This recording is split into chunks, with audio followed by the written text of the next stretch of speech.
Welcome to Metabolic Body Composition. I'm Lewis Burns. After a decade of struggling with different diets that didn't work, I finally got all the pieces together. I lost 35 pounds, 8 inches off my waist, and went from about 24% body fat down to about 7% without being hungry and while improving my health at the same time. All of that in my 40s. This is the story of my health journey.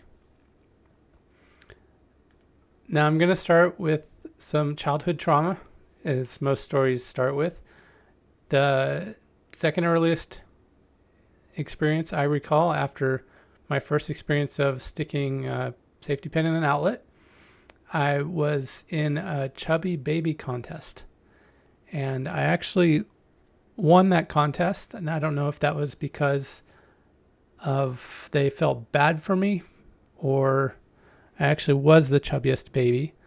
I was about 2 years old, and what I recall is being up on the stage and having someone trying to pull my shirt off in front of a large audience, and there was a lot of audience reaction. It's all kind of fuzzy in my head. I just remember being terrified and shamed, and that lasted well into my teenage years and beyond that, where it was such an issue that I wouldn't take my shirt off even to go swimming or to go to the beach. I just wouldn't take my shirt off in front of anybody. And that only really improved when I got to college and I was still playing soccer. I played all my life. And we were playing shirts and skins teams, and I just got used to it because everyone else was doing it. And then, of course, I got in the Army. And in the Army, you shower with 40 of your closest friends, and so bodies are just bodies at that point.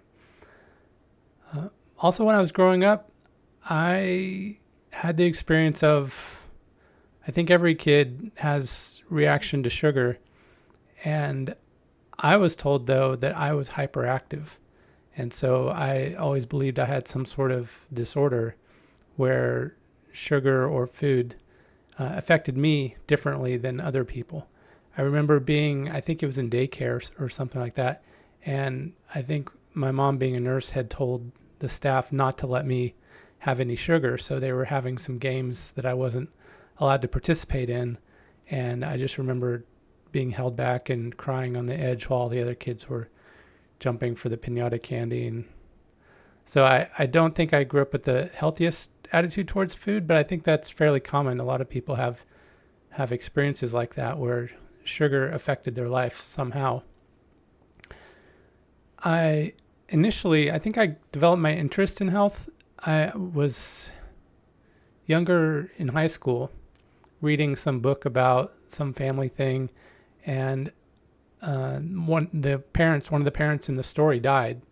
And so, of course, you may have a first book you read, like Where the Red Fern Grows, where the dog dies. And so you start to become aware of losing pets or family members. And I remember being aware that my father was on blood pressure medication that he's been on all his life, that I'm aware of. And so I thought, oh no, he's got something wrong with his heart, so he could die any day too. And I lived with that awareness all through my young adulthood. And then my uncle actually did die, and he was on the same blood pressure medication. My understanding, he was fairly sedentary and was trying to carry a couch up the stairs. So even to a couple of years ago, my mom was worried about me carrying a couch up the stairs, even though I'm not sedentary. I remember being in elementary school, and they used to have this President's Fitness program where you had to do things like sit-ups and push-ups and things like that. We were in Cub Scouts, and my parents were the leaders of our, whatever you call them, the little pack or whatever. And they were doing a fitness test like that. They wanted us to do pull-ups. I had only ever played soccer. I didn't have much of any upper body strength. And so I couldn't do a single pull-up, which, a 10-year-old kid that can't do a pull-up, I mean, so what, right? But I remember my dad being disappointed even though he didn't say anything about it. And so I felt bad that I was weak or something like that. I remember in high school trying to think back what I was eating. I remember Some of my high school years, I would just eat the big old muffins that they would sell like at Kroger's that were, pretty big. Sometimes two if we had extra. They were just sugar and milk. So I guess I wasn't really getting much protein to speak of on a regular basis from my breakfast. And I remember having seasonal, we just called them allergies, but I guess it was periods of low immune function because I wasn't eating properly. I think obviously my parents did the best they could, and my mom would cook when she could. But we just had the standard American diet where we ate a lot of processed food in the 80s and into the 90s. And didn't have really strong health. I would compare it to what I know now. My first N=1 experiment on myself, I tried the food pyramid, if you remember those, where it said you should eat 8 to 12 servings of carbohydrates. So I tried to I ended up eating about half a loaf of bread, just trying to meet the macro requirements for that diet one day. And I got terribly bloated and felt horrible and swore I would never do something like that again. When I started as an undergraduate, or rather when I moved out away from home, the Zone Diet book had just come out. So that one's based on having a certain number of macros. It was in the mid-90s it came out.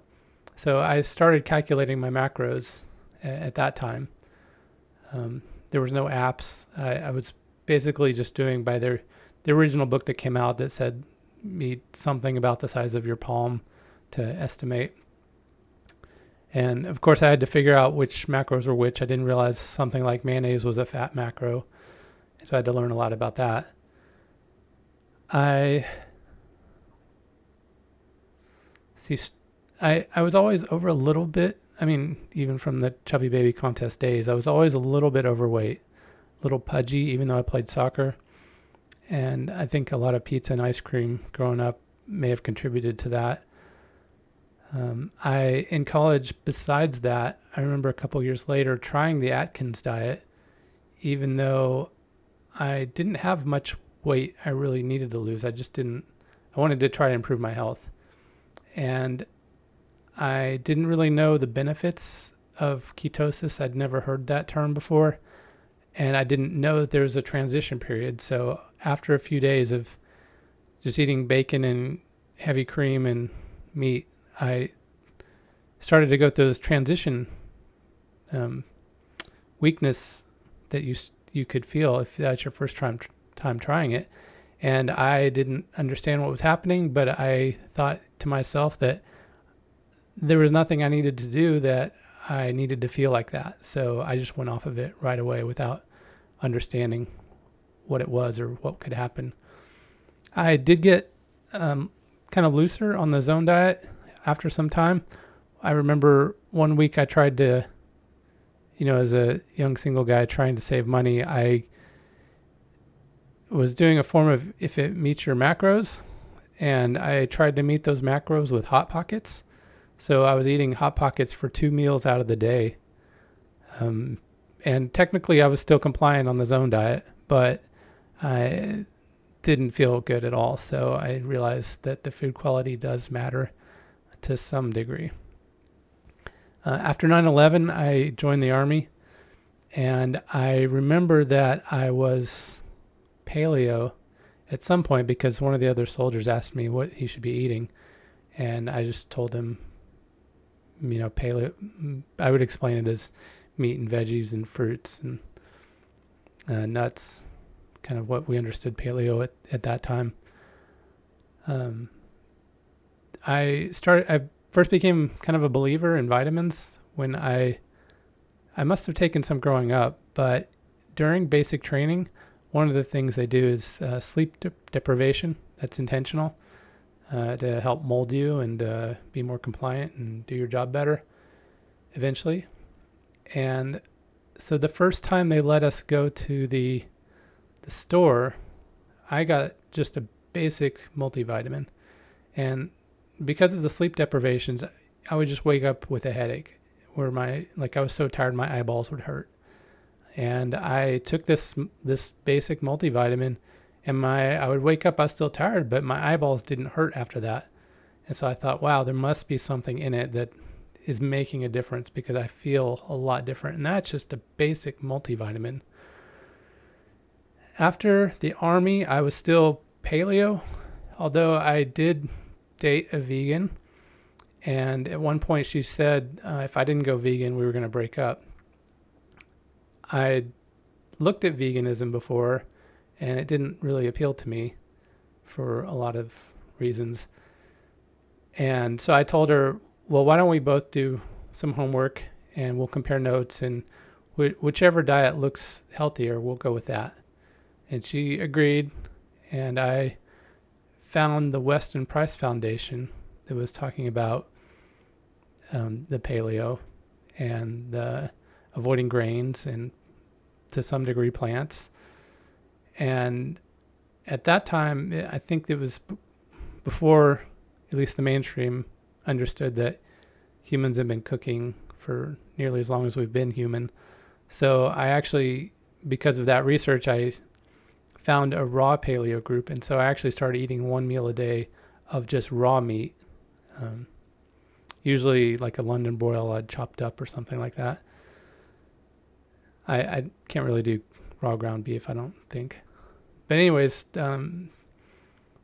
she didn't change her mind, and we stayed together probably longer than we should have.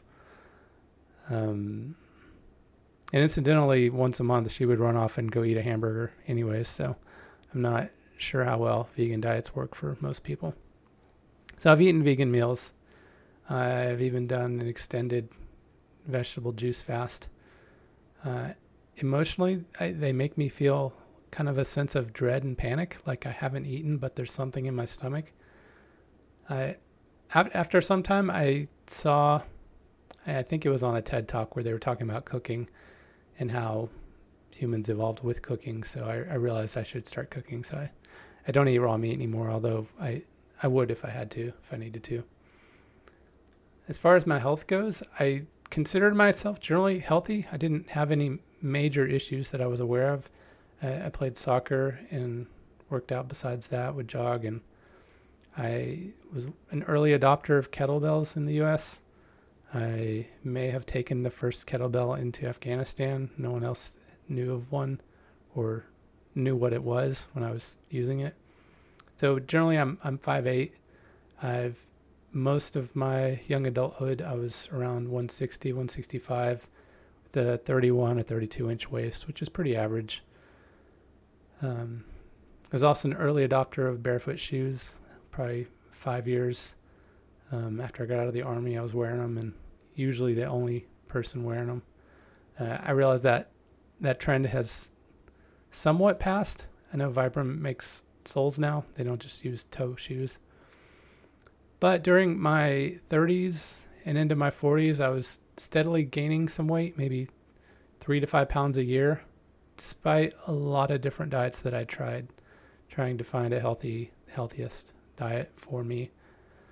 I was keeping track of records, workouts, and my weight, but when I looked around, what I have still is records going back to 2010. So I have about 14 years of records of my weight. So I tried the Warrior diet. I did a 40-day veggie juice fast. I did a low carb diet. I've done keto. I've done intermittent fasting, 1 meal a day. I've fasted water fast up to 5 days consecutive. After I graduated from graduate school, we tried moving to New Zealand, and I walked a whole lot, but I drank a lot of beer there and had sausage and tried all the different cheeses that were available. And on the way there, though, I tried to do this certification workshop, and I was 40 years old, and most of the people there were in their 20s and some in their 30s. And I ended up failing it, which I hate to fail a test. I've always thought I was good at tests. But I was too heavy. And for my age, even though I'd been training that particular test to pass it. For the previous 6 months, I thought it'd be fine. But my diet wasn't really dialed in, and they were doing workouts up before that, so I wasn't really trained to be working out all day for 2 consecutive days. And so when I tested at the end of that, I didn't pass it. And it probably didn't help that my very not strict paleo diet meant that the day before I went to the workshop, it was in Los Angeles, and I was having Ghirardelli ice cream sundae and street tacos and a beer the day before. So talking to some of the other participants, attendees, I may have been the only one who drank beer regularly, so that probably didn't help my chances either. But after New Zealand, I lost 10 pounds just in the time we were there and came back. That was 2019, I believe, so right before COVID. At that time, I was trying to figure out, I knew I was too heavy, and I was probably around in the range of 180 to 190, somewhere in there. And now being over 40 years old, I wanted to get this handled. I wanted to, start to have better health than I thought I was having. So, I wasn't as particular about doing whatever it took to do that. So I found maybe a group on Facebook that I learned how to do the protein sparing modified fast, which I thought, look, if bodybuilders can do it, then, I know that way works, because I'd tried lots of diets and not really been successful with them. So I did 2 rounds of the protein sparing modified fast, and it's basically a very low fat diet. And it's just more important that you hit your macros again, which is almost 0 fat. It allowed for fish oil capsules and very lean meat, cuts of meat, and then a lot of protein from any low fat or 0 fat source. Some dairy, some protein products like cereal and chips that were protein. But both of those cycles, I didn't know about going back to a maintenance phase, and I felt, without doing a DEXA scan, it felt like I lost muscle mass, but it didn't hold, and I did it two cycles and ended up back where I started within a month after that. So I lost some weight, but that was as much of a yo-yo as I've ever experienced. After that, I switched to a cyclical keto diet because there was another group talking about that and that they'd had success with it. The basic idea is that you eat keto 6 days a week, and then one day you have your entire week's carbohydrates to replenish your glycogen, is the general idea. I understand now that that's not necessary at all, and your glycogen is just fine even on 0 carb. But I was trying to eat, that's a lot of carbs to eat at one time, and so you get like a window, if not a whole day, to do it depending on which protocol you're using. I was using fat-free cranberry bread and jumbo boxes of Frosted Flakes, as I found to be the most carb-dense, low to 0 fat sources of carbohydrates that I could tolerate. I considered just eating plain sugar, but that wasn't very appetizing, I think I could say. During those diets, my bowel movements, the quantity increased. The frequency, I should say. The frequency increased. Even though what I was eating had fiber in it, it was starting to bother me, so I started adding more fiber because that's the general advice you get when you're starting to have digestive distress. And I ended up some days having up to 5 bowel movements, not feeling like it was getting out. And I ended up with a hemorrhoid actually in January of 2020, right before COVID came out. Then, for that one, I bled for like a week. So I was having to use my wife's feminine pads just to not, keep my clothes clean. And then in February, the next month, I got a diagnosis of skin cancer that they cut a huge, I don't know, like a silver dollar, maybe a 2-inch diameter hole out of the side of my head. And fortunately, it had not spread. I was just so confused because I thought I was eating healthy before that. And so I was really finding out that whatever I was eating was not healthy. And I think it preceded the cyclical and the protein sparing modified fast. There was some presumed burn pit exposure from my time in Afghanistan, so that may have contributed to it. I was standing over a fire with toxic chemicals for a couple of days. But anyways, I was getting really frustrated.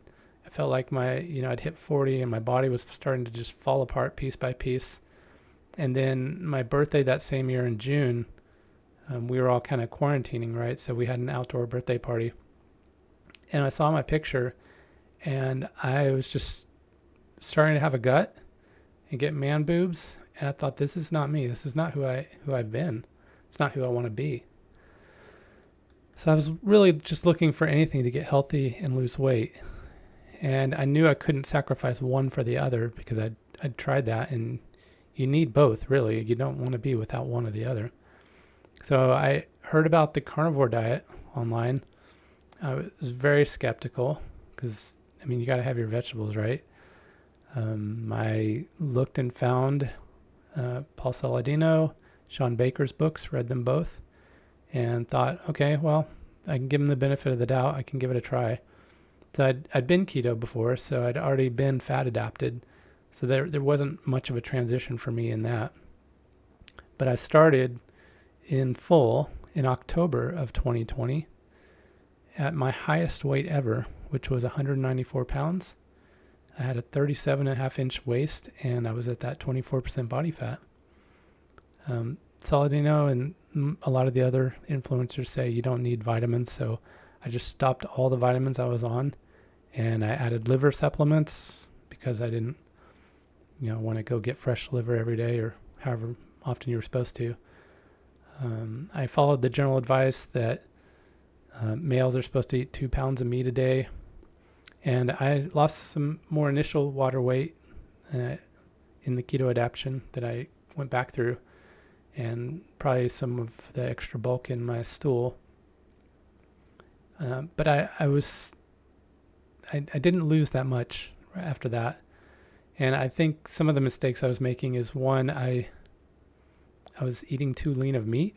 I'd put the hamburger patty in the Foreman grill and let all the fat drain off. And then I would eat like New York strip steaks if they were on sale, which are pretty lean too. And so when a lot of people have loose stools transitioning, I actually had dry stools, so I was starting to get constipated, and I think it was just because I didn't have enough fat in my diet.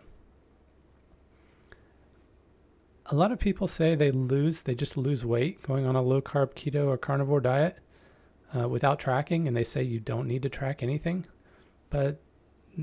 And that might be true if you're just trying to improve your health, but that didn't work for me at all in terms of trying to lose weight.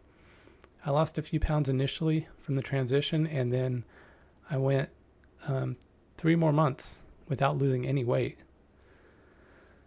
So maybe if you've got a lot to lose, you'll just naturally be eating less by eating meat only or mostly.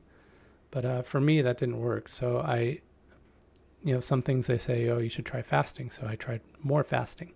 So I'd done the 16/8 skipping breakfast type fasting. I've done lots of different kinds. So I tried eating, some people say you got to eat more or you got to eat a little less. So I tried eating 2.5 pounds. I tried eating 1.5 pounds. I tried eating 1 meal a day. None of that really worked for me. And my weight was pretty flat, still significantly overweight. And then 9 months later, I still hadn't lost any weight, though my labs had improved. So I felt like my health was improving, but my weight was not. And then I get my health care through the VA, and the doctor was from India. And in India, for those of you who don't know, they'll just tell you if you're overweight, you're fat, whatever. They'll just say it. I think American doctors are more reluctant because they're afraid of getting negative reviews online or something like that. But that's not a thing at the VA. So the doctor, he just said, "Why don't you just try eating less?" I thought, well, duh, that's what they say, right? So I started looking for materials and reading research on actually weight loss instead of just the strictly low-carb or keto research. And so I started tracking my actual calorie intake, and I went down to 2,000 calories a day, still on a carnivore diet.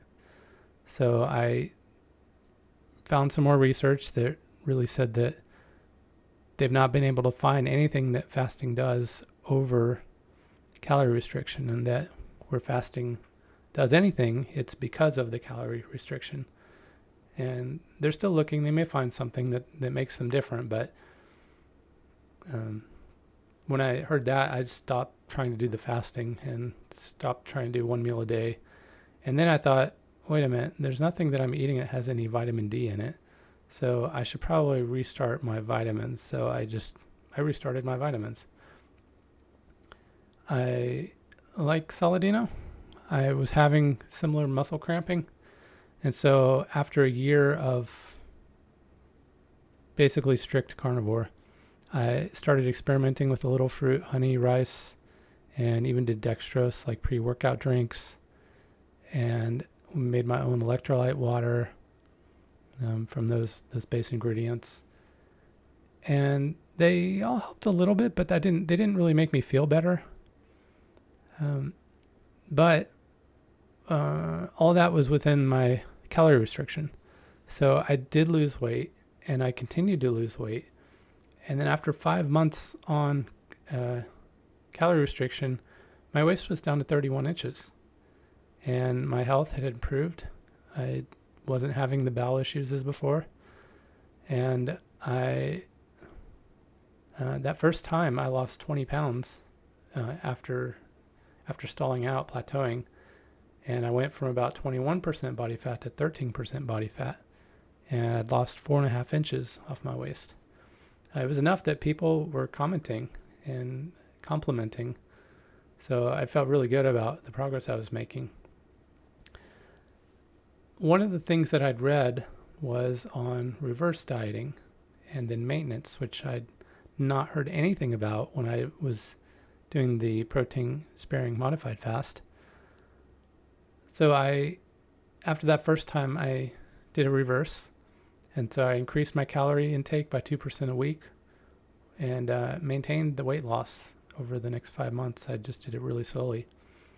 My labs improved, and then I found out that I was a lean mass hyperresponder. So that's the direction my labs went, where I have higher total cholesterol, very low triglycerides, and very, very low VLDL, which is the remnant cholesterol that you don't really want any of. My HDL is high, and so quite possibly my cholesterol situation is actually excellent. So 18 months into my diet, I was trying fruit, and it actually gave me another hemorrhoid.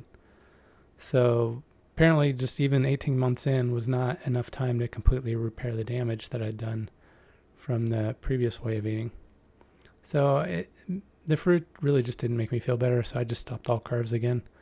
And the cramping really resolved when I upped the magnesium and iodide, which I only recently learned was a deficiency probably most people have. That was almost 4 years ago that I was doing all that. And in that time, in the past few years, there have been different stresses. We did besides the traveling, we sold our house and moved across the country. We bought a bookstore and found out we needed to move that and build out the interior. I had to build about 100 units of shelves because I couldn't find a contractor. So during that time, I was eating a little extra, I thought, to compensate for the extra manual labor and the stress. And we moved to an area where being carnivore, I wanted to go try out the local butchers, and so they always have craft cheeses and sausages. And so I was eating a little extra intentionally, but over a series of months and almost a year, I did gain some extra weight. And so my body fat, I let it get up to about 15%. And so I did like another cut, maintenance, and got it down over a couple months down to 9%. And I don't do DEXA. I just do the tape and weigh. So it's imprecise, but it gives me a relative measure, so I can at least track the progress that I'm making. It's going on about a year since I got my last lab, so I'm due for my annual in a couple months coming up.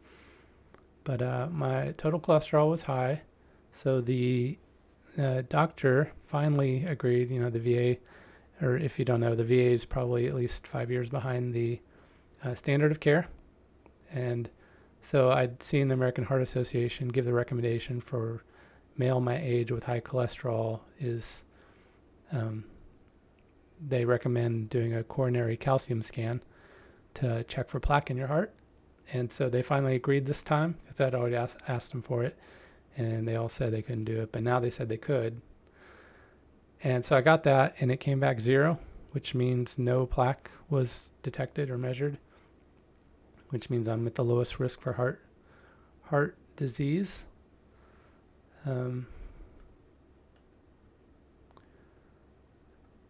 I've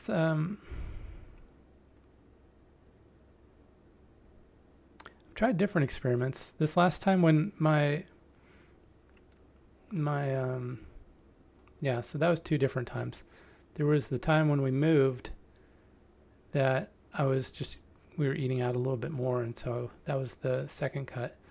And then this third time was from all the manual labor I mentioned. I was eating, so I think one of my trigger foods is cheese. So if I don't measure it, it's really easy to get a bar of cheese that's nice. I was stationed in Italy, so you could just buy cheese on the roadside or in their open markets, and it's amazing. So I have always known that if I get a block of cheese, it's really hard for me to moderate it, and I'll just break some off and eat it, and it's easy to pack on a lot of extra calories that way. So anyways, I was doing the extra manual labor, building the store out, and I was eating extra cheese and not measuring it. So I know I was probably adding an extra 200 to 400 calories per day easily. I'd seen some more videos saying that you can just eat as much as you want on a carnivore diet and you won't gain weight. So I thought, all right, if I'm going to do another cut, let me just overeat for 2 weeks and see what happens. That didn't work at all. I added 2 more inches on my waist, and 3 pounds I gained. And according to the calculator, I went from 12% body fat to 16% body fat. So I did that cut most recently, and I went from that 16% finally down to 7%, and that took 3 months. I also read some research. So sounds like Lane Norton was maybe the first, along with his co-author, who talked about reverse dieting. His co-author started another app, I guess they both have apps now, that on his website he was explaining why reverse dieting is not necessary. So this last time I didn't do the conservative 2% per week if you don't gain enough weight. I actually went halfway back, and then halfway of that, and then halfway of that. And so I reversed most of it in about 6 weeks instead of what probably could have taken 3 months. And I didn't gain any extra back. I mean, I'm within a couple of pounds of where I hit my target. So I'm always trying something new, and I finished that reverse.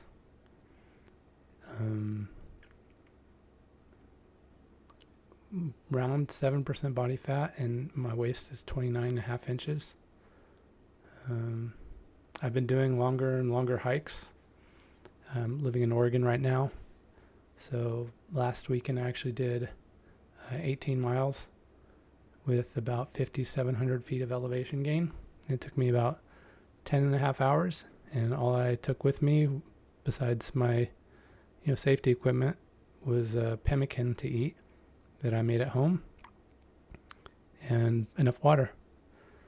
So the pemmican was plenty for 10 and a half hours, plus the hour it took me to drive out there. By the very end, I'm starting to reach the limit of my capacity, but and then a couple months back, I thought, it just occurred to me, I should repeat that fitness test that I failed before, now that I'm lighter. And I passed it easily. I was 30 pounds lighter and 5 inches thinner on my waist. So it's funny. You would think that you should just train to improve your fitness results, but actually just losing weight. I was training throughout, but wasn't training for that test. It was just being lighter. So to wrap this up, I've been some version of carnivore or ketovore for 4 years now, and I'm in the best health of my life in my late 40s now. I know that I can achieve whatever weight I want to be without being hungry or causing myself metabolic issues or the digestive issues I had before. I'm now committed to maintaining my health for myself, for my family and friends, show people that it can be done, that you can look good, feel good, and be good. There's a ton of metabolic syndrome out there, and so I just want to be part of the solution and help other people that are ready to get similar results. So I'll do some Q&A in the next couple of recordings. Stay tuned for future episodes. If you have any topics or questions you'd like me to cover in the future, just let me know. I'll keep an eye on social media to see what people are talking about. And I have a free ultimate guide to fat loss. So if you want to do low carb, keto, or carnivore, just visit my website. Visit our website at metabolicbodycomposition.com. We will do some group coaching in the future. We're getting set up for that. So if you'd like to stay up to date, just follow us, get on the email list, and we'll look for you next time.